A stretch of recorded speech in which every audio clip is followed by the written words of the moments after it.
Halo semuanya, selamat datang kembali. Apa kabar kalian semua? Semoga baik-baik saja. Pada video kali ini kita akan membahas spoiler lanjutan dari sebuah film animasi yang berjudul Legend of Martial Immortal. Baiklah, daripada kalian semua penasaran, mari kita mulai saja pembahasan spoiler lanjutan untuk episode kali ini. Tanpa berbasa-basi lagi, langsung saja kita mulai videonya.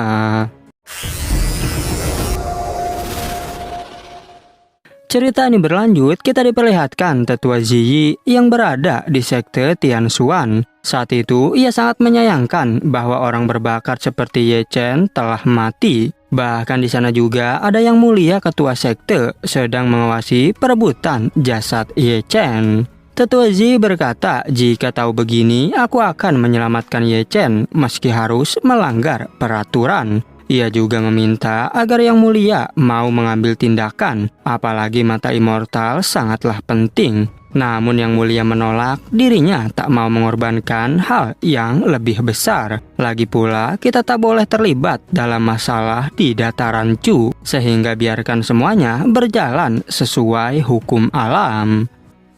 Kembali ke para praktisi yang masih memperebutkan jasad Ye Chen. Tetapi secara tiba-tiba datang Chu Xuan, ketua Ding Tian dan penatua Sufu yang mau mengambil jasad Ye Chen kembali. Sedangkan Ye Chen merasa khawatir dengan keselamatan gurunya itu. Chu Xuan segera melancarkan serangan, tapi itu tak terlalu berarti. Bahkan kini justru dirinya yang malah dibuat terpental. Tak mau membuang waktu, praktisi itu pun segera berteleportasi untuk kabur dari sana. Menyaksikan kejadian itu membuat semua orang menjadi terkejut karena sekarang jasad Ye Chen berhasil dibawa kabur olehnya. Sementara Chu Xuan yang terluka segera dibantu oleh Chu Ling-er. Kembali ke Ye Chen yang berkata bahwa kalian berdua tunggulah aku kembali. Sedangkan Naga Taishu menjelaskan bahwa sepertinya praktisi tua itu telah bersusah payah untuk mencuri jasadmu. Bahkan dirinya sampai menghabiskan energi demi menggunakan teknik teleportasi yang sangat panjang. Walaupun begitu, Ye Chen merasa senang karena semakin panjang maka semakin bagus. Apalagi sebentar lagi jiwaku akan kembali ke tubuhnya. Sehingga aku harus berterima kasih kepada praktisi tua ini. Sementara itu, praktisi tua merasa sangat senang karena akhirnya jasad Ye Chen berhasil didapatkan. Namun alangkah terkejutnya ia saat mengetahui Ye Chen kembali hidup lagi. Bahkan Ye Chen langsung membantainya dengan amaterasu. Praktisi tua kini kesakitan karena terbakar oleh api hitam. Dan secara tiba-tiba teknik teleportasinya juga mulai hancur. Yang hal itu membuat Naga Taishu tak bisa merasakan keberadaan Ye Chen. Saat ini Ye Chen telah berada di dalam ruang lubang hitam. Sehingga ia tak bisa berkomunikasi lagi dengan Naga Taishu. Karena ruang lubang hitam sendiri memutuskan ikatan Ye Chen terhadap klon miliknya. Tak mau banyak berpikir, Ye Chen mulai menggunakan mata immortal. Tapi kini justru tubuhnya yang malah terluka. Karena kekuatan mata immortal belum pulih sepenuhnya. Dikarenakan tak punya pilihan lain, Ye Chen pun terpaksa harus mengobati lukanya dulu. Sementara di tempat lain, Chu Xuan sedang menangis di makam Ye Chen. Dan ia menyuruh Chu Ling-er untuk pergi ke Beichu mencari jasad Xian. Sedangkan dirinya akan pergi ke wilayah Nanchu. Singkat cerita, 3 hari kemudian terlihat Ye Chen yang telah selesai memulihkan tubuh. Dan ia bertanya-tanya apakah tengkorak ini adalah orang yang terjebak di dalam lubang hitam. Sehingga Ye Chen mengerti dengan perkataan Naga Taishu sebelumnya. Jika orang yang terjebak di sini pasti akan mati sampai tetes darah terakhir. Tapi secara tiba-tiba muncul darah iblis di tempat itu. Sehingga Ye Chen pun berniat untuk mengambilnya. Karena jika menelan darah iblis maka kekuatannya akan meningkat pesat. Tak mau banyak berpikir, Ye Chen segera menyuruh klonnya untuk mengambil darah itu. Namun ketika hendak mengambilnya, ada tekanan gravitasi yang sangat besar. Bahkan saat menggenggam darah iblis, klon milik Ye Chen sampai musnah. Beruntung klon itu tepat waktu dan melempar darah iblis ke tubuh asli. sehingga Ye Chen pun langsung menelan darah tersebut. Tapi setelah menelannya, kini tubuh Ye Chen bersinar terang dan mengeluarkan simbol di dahinya.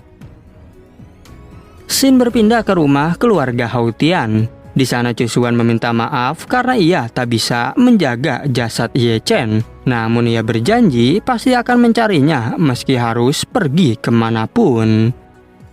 Singkat cerita, 9 hari kemudian akhirnya mata immortal telah kembali pulih. Dan Ye Chen berniat untuk pergi sambil meniru goresan tanda Xiao Xiang di dahinya, yang dimana tanda itu merupakan tanda pembalasan dendam.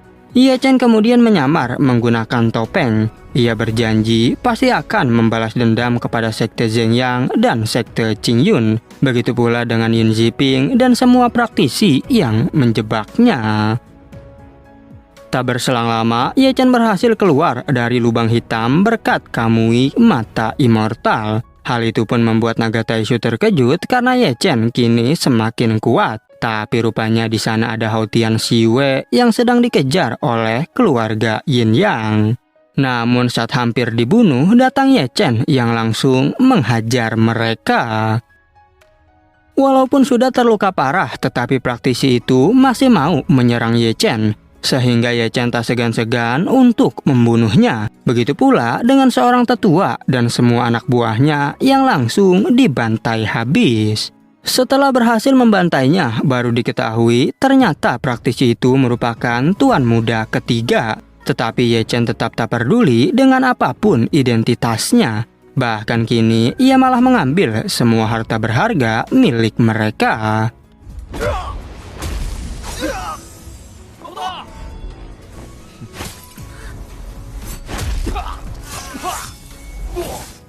Kemudian tetua Yang segera berterima kasih pada Ye Chen, karena jika Ye Chen tak membantunya, mungkin ia dan si Yue telah mati. Ye Chen menjawab bahwa itu bukanlah masalah besar, jadi kalian tenang saja. Ye Chen bertanya mengapa mereka semua memburu kalian. Si Yue menjelaskan bahwa kami dari keluarga Hao Tian dan kami turun gunung mengambil obat ramuan spiritual ayahku. Tapi aku tak menyangka akan diburu oleh keluarga Yin Yang di tengah jalan. Ye Chen kembali bertanya apakah ayahmu terluka sehingga kau harus mengambil ramuan spiritual. Tetua yang menjawab bahwa ketua Hao Tian membuat keributan di dataran Chu beberapa hari lalu. Dan karena hal itu, ia menderita luka dalam yang tak bisa disembuhkan. Mendengar penjelasan tersebut, Ye Chen menjadi kebingungan. Namun si Yue memberitahu bahwa itu semua karena adikku Hao Tian Chen Ye yang berasal dari dataran Chu. Ia dijebak dan mati dipaku di tebing kuil surgawi. Bahkan tak hanya itu saja, tubuh adikku juga dicuri oleh seseorang.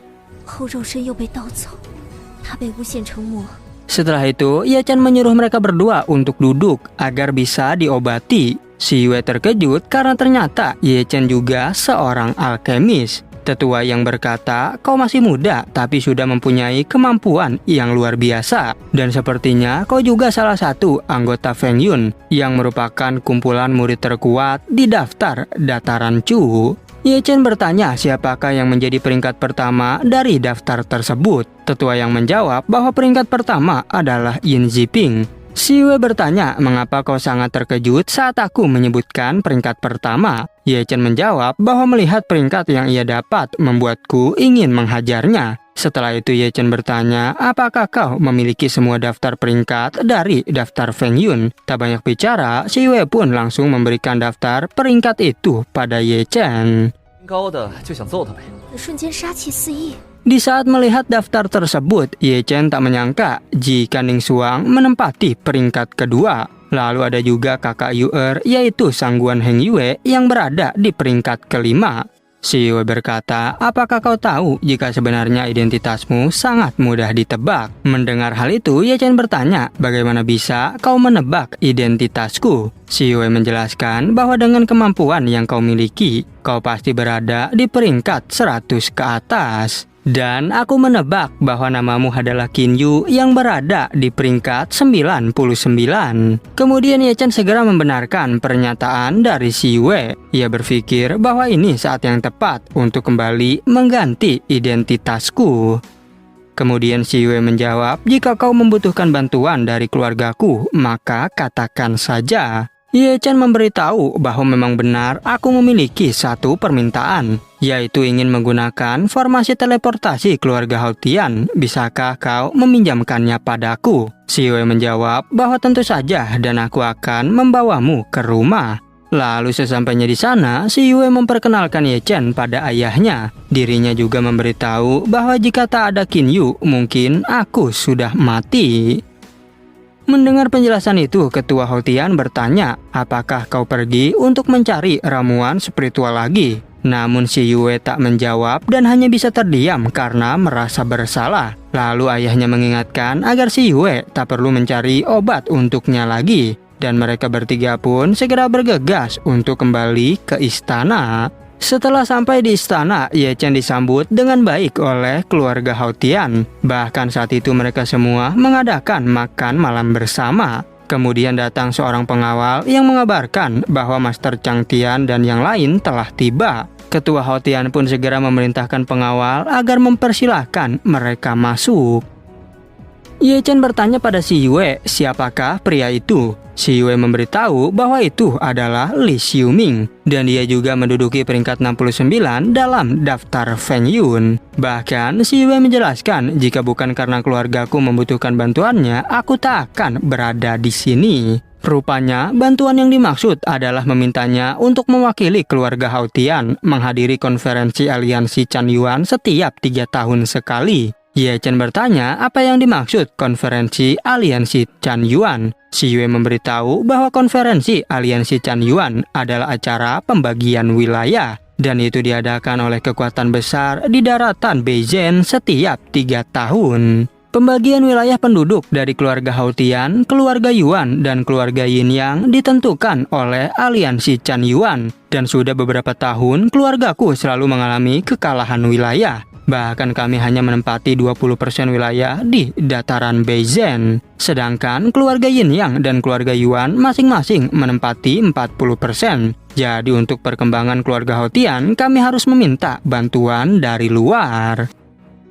Kemudian Master Chang Tian mengatakan bahwa karena kesulitan konferensi kali ini meningkat, maka kami akan memberikan satu syarat sebagai tambahan, yaitu dengan membayar 3 juta batu spiritual pada kami dan menikahkan ketiga putrimu dengan muridku. Mendengar perkataan itu membuat Ketua Haotian terkejut. Ia berkata, apa kau memanfaatkan kesempatan ini untuk merampok keluargaku? Namun Master Chang Tian menjawab bahwa kau tak akan rugi menukar 3 putrimu dengan masa depan cerah keluarga Haotian. Tetapi Ketua Haotian menegaskan bahwa aku tak akan pernah menggunakan putriku hanya untuk menukar wilayah. Dan karena sudah sangat marah, Ketua Haotian segera mengusir mereka untuk keluar dari istana. Sebelum pergi, Master Chang Tian berkata bahwa muridku juga adalah orang hebat. Apakah tidak pantas untuk putrimu? Tapi si Yue memberitahu bahwa lebih dari 800 wanita tak berdosa mati di tangan Xiuming. Sehingga Master Chang Tian pun memutuskan untuk pergi membantu keluarga Yin Yang secara gratis. Namun sebelum mereka pergi, Ye Chen menghentikannya. Ia berkata agar Master Chang Tian menyuruh Xiuming untuk menunggunya di arena pertandingan aliansi Chan Yuan. Tapi Master Chang Tian bertanya, siapakah kau sebenarnya? Ye Chen menjawab bahwa namaku adalah Qin Yu, yang merupakan peringkat 99 dari daftar Feng Yun. Xiuming berkata, jika tak perlu menunggu lama, karena aku bisa menghabisimu dengan satu tangan sekarang juga. Tapi Master Chang Tian mengingatkan bahwa saat ini penontonnya terlalu sedikit, dan dia bahkan hanya berada di peringkat 99, mana mungkin bisa mengalahkanmu. Dan pada akhirnya, spoiler untuk episode 63 pun bersambung. Oke, cukup sekian, terima kasih untuk video kali ini dan sampai jumpa di video berikutnya.